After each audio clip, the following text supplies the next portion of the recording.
So my name is Mac. My job is that I lie to children. But they're honest lies. I write children's books. And there's a quote from Pablo Picasso. We all know that art is not truth. Art is a lie that makes us realize truth, or at least the truth given us to understand. The artist must know the manner whereby to convince others of the truthfulness of his lies. I first heard this when I was a kid, and I loved it, but I had no idea what it meant. So I thought, you know what, it's what I'm here to talk to you today about, though. Truth and lies, fiction and reality. So how could I untangle this knotted bunch of sentences? And I said, I got PowerPoint, let's do a Venn diagram. So there it is, right there, boom.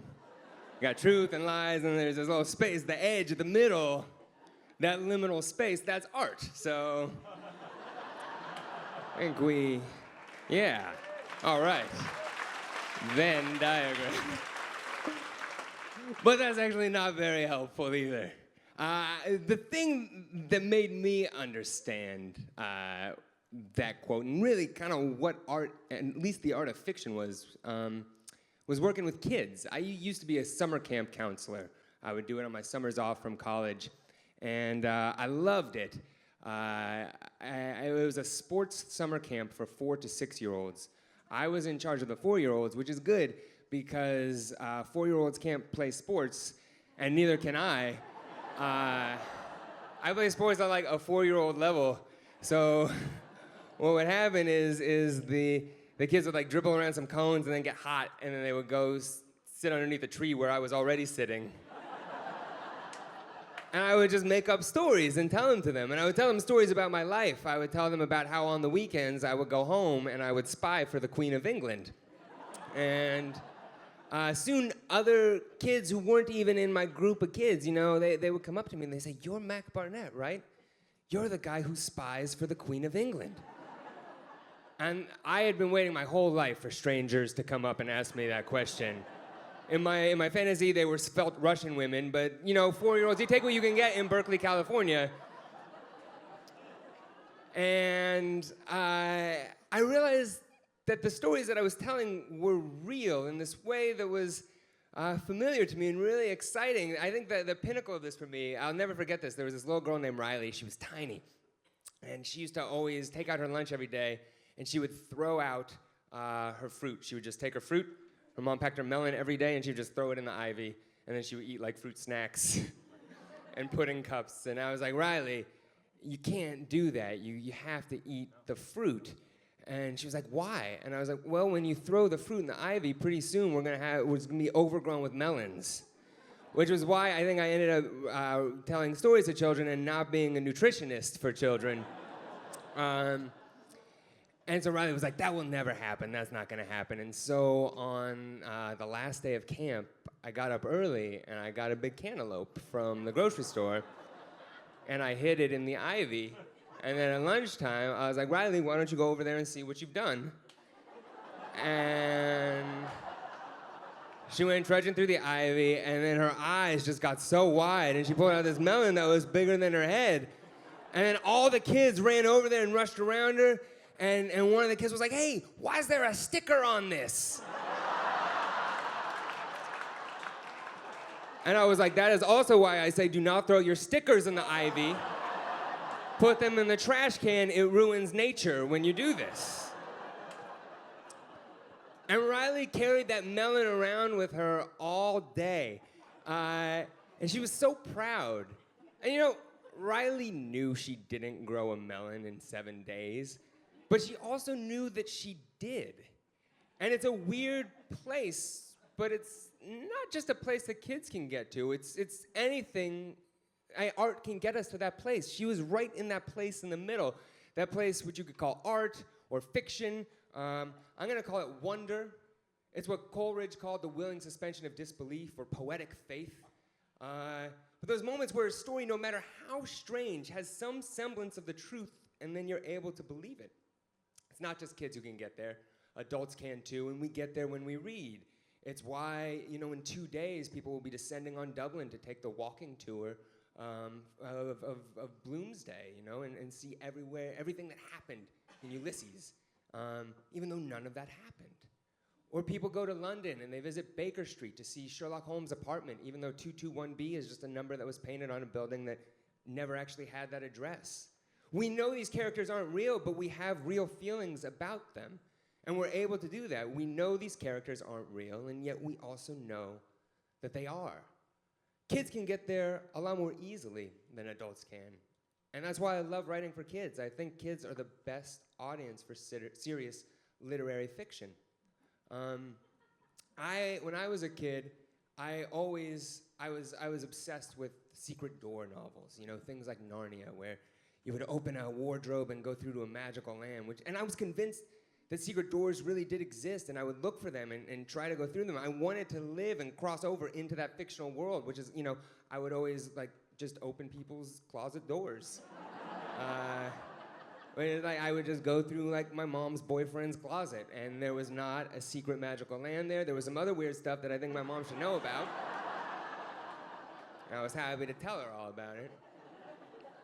But after college, my first job was working behind one of these secret doors. This is a place called 826 Valencia Street. 826 Valencia. It's at 826 Valencia Street in the Mission in San Francisco. And when I worked there, there was a publishing company headquartered there called McSweeney's, a nonprofit writing center called 826 Valencia, but then the front of it was a strange shop. You see, this place was zoned retail, and in San Francisco, they were not going to give us a variance. And so the writer who founded it, a writer named Dave Eggers, to come into compliance with code, he said, fine, I'm just going to build a pirate supply store. And so that's what he did. And it's beautiful. It's all wood. There are those drawers you can pull out and get citrus so you don't get scurvy. And they have eye patches and lots of color, you know, because when it's springtime, pirates want to go wild. You don't know. Black is boring. Pastel. Or eyes, and also lots of colors, just glass eyes, depending on how you want to deal with that situation. And the stores, strangely, you know, people came to them and bought things. And they ended up paying the rent for our tutoring center, which was behind it. But to me, more important was the fact that I think the quality of work you do, kids would come and get instruction in writing.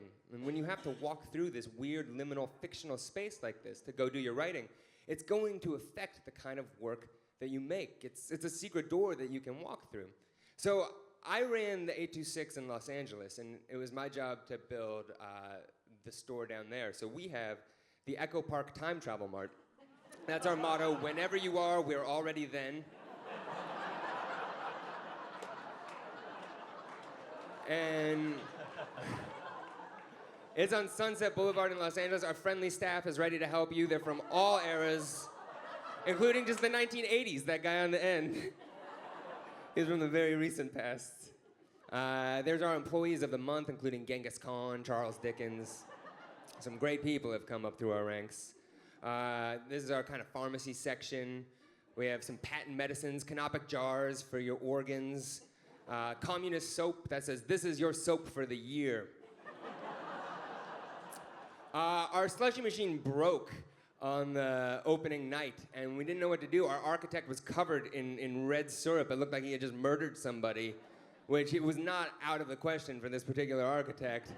And we didn't know what to do. It was like going to be the highlight of our store, so we just put that sign on it that said, out of order, come back yesterday. And that ended up being a better joke than slushies, so we just left it there forever. Mammoth chunks, these things weigh like 7 pounds each. Barbarian repellent, it's full of salad and potpourri, things that barbarians hate. Dead languages. Leeches, nature's tiny doctors. And Viking odorant, which comes in lots of great scents, toenails, sweat and rotten vegetables, pyre ash. You know, because we believe that Axe body spray is something that you should only find on the battlefield, not under your arms. And these are robot emotion chips, so robots can feel love or fear. Our biggest seller is Schadenfreude, which we did not expect. We did not think that was going to happen. But there's a nonprofit behind it, and kids go through a door that says employees only, and they end up in this space where they do homework and write stories and make films. And this is a book release party where kids will read. There's a quarterly that's published with just writing that's done by the kids who come every day after school. And we have release parties, and they eat cake and read for their parents and drink milk out of champagne glasses. And it's a very special space because it's this weird space in the front. You know, the joke isn't a joke. You can't find the seams on the fiction, and I love that. It's this little bit of fiction that's colonized the real world. I see it as kind of a book in 3 dimensions. There's a term called metafiction, and that's just stories about stories. And meta's having a moment now. Its last big moment was probably in the 1960s with novelists like John Barth and William Gaddis. But it's been around. It's almost as old as storytelling itself. And one metafictive technique is breaking the fourth wall, right? It's when an actor will turn to the audience and say, I am an actor. These are just rafters. And even that supposedly honest moment, I would argue, is in service of the lie. But it's supposed to foreground the artificiality of the fiction. For me, I kind of prefer the opposite. If I'm going to break down the fourth wall, I want fiction to escape and come into the real world. I want a book to be a secret door that opens and lets the stories out into reality. And so I try to do this in my books. And here's just one example. This is the first book that I ever made. It's called Billy Twitters and His Blue Whale Problem. And it's about a kid who gets a blue whale as a pet, but it's a punishment, and it ruins his life. So it's delivered overnight by Fed Up. And he has to take it to school with him. He lives in San Francisco, very tough city to own a blue whale in. A lot of hills. Real estate is at a premium. This market's crazy, everybody. But underneath the jacket is this case. And that's just the cover underneath the book, underneath the jacket.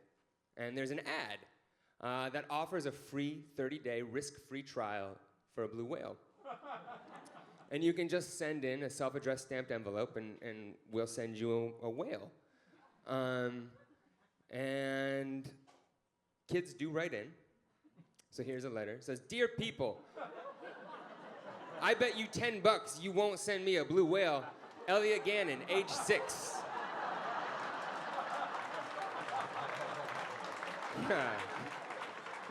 So what Elliot and the other kids who send these in get back is a letter in very small print from a Norwegian law firm that says that due to a change in customs laws, their whale has been held up in Sognefjord, which is a very lovely fjord, and then it just kind of talks about Sognefjord and Norwegian food for a little while, digresses. But it finishes off by saying that, you know, your whale would love to hear from you. He's got a phone number, and you can call and leave him a message. And when you call and leave him a message, you just, on the outgoing message, it's just whale sounds and then a beep. Which actually sounds a lot like a whale sound. And they got a picture of their whale too. So this is Randolph. And Randolph belongs to a kid named Nico, who was one of the first kids to ever call in. And I'll play you some of Nico's messages. This is the first message I ever got from Nico. Hello, this is Nico. I'm your owner, Randolph. Hello. So, this is the first time I can ever talk to you, and I might talk to you soon another day. Bye. So Nico called back like an hour later. And here's another one of Nico's messages. Hello, Randolph. This is Nico. I haven't talked to you for a long time, but I talked to you on Saturday or Sunday. Yeah, Saturday or Sunday. So now I'm calling you again to say hello, and I wonder what you're doing right now, and I'm going to probably call you again tomorrow or today. So I'll talk to you later. Bye. So he called back that day again. And he's left over 25 messages for Randolph over 4 years. You find out all about him and like the grandma that he loves and the grandma that he likes a little bit less. And the crossword puzzles that he does. And this is I'll play you one more message from Nico. This is the Christmas message from Nico. Hello, Randolph. Sorry I haven't talked to you in a long time. It's just that I've been so busy because school started, as you might not know, probably since you're a whale, you don't know. And I'm calling you to just say, to wish you a Merry Christmas. So, have a nice Christmas, and bye-bye. Randolph, bye. I actually got Nico I hadn't heard from in 18 months, and he just left a message 2 days ago. His voice is completely different, but he put his babysitter on the phone, and she was very nice to Randolph as well. But Nico's the best reader I could hope for. I would want anyone I was writing for to be in that place emotionally with the things that I create. I feel lucky. Kids like Nico are the best readers, and they deserve the best stories we can give them. Thank you very much.